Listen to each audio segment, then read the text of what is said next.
What's up guys, it's Paraly5er here, and welcome to Mythbusting Part 16. This is a series where we take your myths from the comments and test them out in Grounded. Only 8% of you watching are actually subscribed, so do me a favour and check that you've hit the subscribe button. If you haven't, you might as well click it. It's completely free and you'll never miss another video ever again. Our first myth today comes in from Buzzy the Bunny. And they ask, myth, you can get an antlion out of the sandbox and bring it to the grass. Let's find out. I headed to the sandbox and tried my best to get an antlion out of it. I was perfect blocking every attack, but just couldn't knock it off the edge.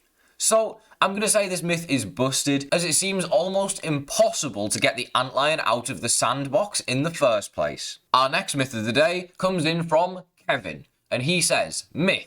Defense reduces the damage of bleed, poison, burn, or venom. I decided to test this with burning damage. I started with no armor and got the bombardier to attack me, and then stood inside of his goo 2 times in a row.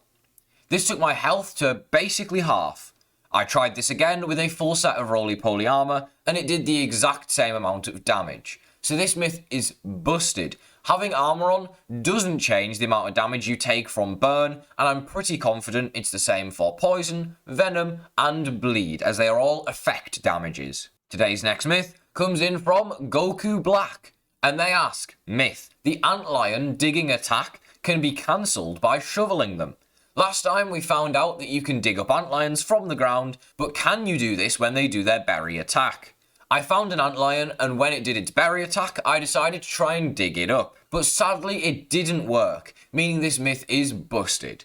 This would be a cool feature in the game, but for some reason, it doesn't exist. Next, we have a myth from Average Animations, who says, myth, attacking objects and not enemies like the dice will decrease weapon durability. Let's find out. I first made sure my axe was at full durability and infinite durability was disabled.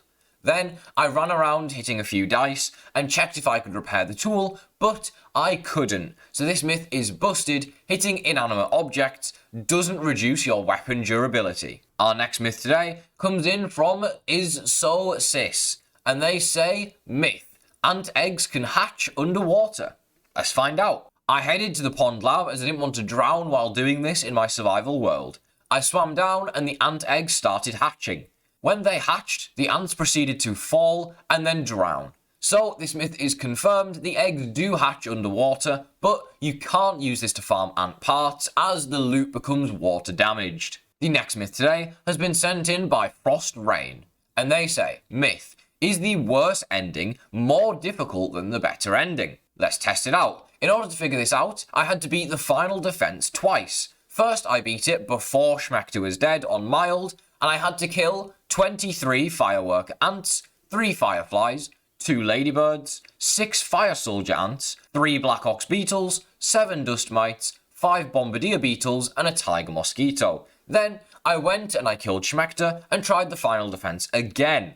This time I had to kill 22 firework ants, 3 fireflies, 2 ladybirds, 5 fire soldier ants, 3 black ox beetles, 7 dust mites, 4 bombardier beetles, and 2 tiger mosquitoes. So this myth is busted, as these numbers are extremely similar, meaning the difficulty doesn't change regardless of if you have beaten Schmector or not. Up next, we have a myth from I Has Ankles, who asks, myth, if you throw a heel basser on the water, it just floats. Let's find out. I headed to the pond and threw a heel basser into it. As you can see, the heel basser just floats on the surface, and I was able to pick it back up. Next, I decided to throw it into a juice drop. When I slurped the juice, it caused the heel basser to pop as it touched the ground. So this myth is true. The heel basser doesn't burst when thrown in water. Just be careful that water doesn't disappear. Today's next myth comes in from Neva Killer, and they ask, myth, does rock cracker work on pine cones? Let's find out. First, I broke a pine cone with a max level hammer without rock cracker, and it took 8 hits. Next, I tried it with the same hammer with rock cracker equipped, and yet again it took 8 hits. Finally, I tested it with a regular black ox hammer, and it still took 8 hits. So this myth is busted. Not only does rock cracker not work when breaking pine cones, but the level of your hammer also doesn't matter. It always takes 8 hits. Next, we have a myth from the James. Not just any old James, he is the James. And he says, myth, you can glitch into the Undershed lab using a door. I headed over to the Undershed location, but sadly, in this area, the player has no land rights, meaning I was unable to build here, and thus this myth is busted. You cannot glitch into the Undershed. Our next myth today comes in from Agent Auto, and they say, myth, throwing your shovel at gum above you makes the shovel no longer count as a shovel. I found some gum in the haze and threw my shovel at it. As you can see, the game says requires a digging tool, which means this myth is confirmed. For some reason, when you throw the shovel, it doesn't count as a digging tool. You have to melee with it for it to work. The next myth today has been sent in by Bomb Blood, and they say, myth, infected wolf spiders do more poison damage than normal wolf spiders. Let's find out. I tried this with the infected wolf spider first, making sure to get hit only once and by a specific attack that both types of wolf spider do. After the poison had finished, I had taken a good chunk of damage. Next, I tried it with the regular wolf spider. I had to make sure I got hit by the exact same attack, and by the time the poison had finished, I was on a similar amount of health. I put them side by side, and the poison lasts for 15 seconds, both times, and does the same amount of damage. I took a little more damage from the infected wolf spider, but that was because of the actual melee damage of the attack, not the poison. So this myth is busted. The poison effect does the same amount of damage from both the regular and infected variations. Next, we have a myth from Alejandro, who asks, myth, does Truffle Tussle help with getting the Lil Fist mutation? I got to 1 kill away from unlocking Lil Fist, and then got a kill with Truffle Tussle. As you can see, this didn't unlock stage 1 of Lil Fist, but then when I went and killed a Lawn Mite normally, it did. So this myth is busted. Truffle Tussle doesn't help you unlock a Lil Fist. Kind of.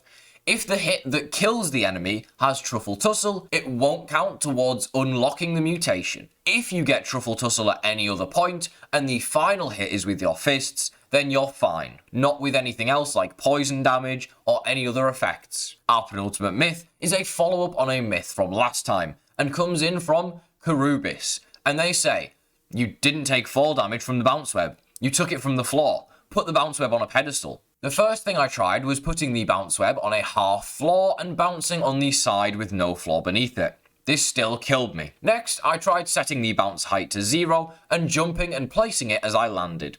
I still took damage here too. On my next attempt, I put the bounce web through a wall similar to the bounce towers, but I still took fall damage when landing on it. Finally, I tried jumping onto one with no bounce height, and I actually managed to take no fall damage. So this myth is still up in the air, but I'm gonna say you can avoid fall damage if you set the bounce height on the bounce web to 0%, but otherwise you seem to take fall damage pretty consistently. The final myth in today's episode has been sent in by Sebastian Oswell, who says, myth, you can break through the Orb Weaver's web on a zipline with enough momentum. Let's check it out. I built a much steeper zipline this time, and I went straight through the web, so this myth is confirmed. If you have enough momentum, you can indeed make it through the webs using a zipline, and it doesn't even break the web either. Thank you so much for watching. If you enjoyed, don't forget to leave a like on the video, and I'll see you in the next Grounded video. Have a great rest of your day.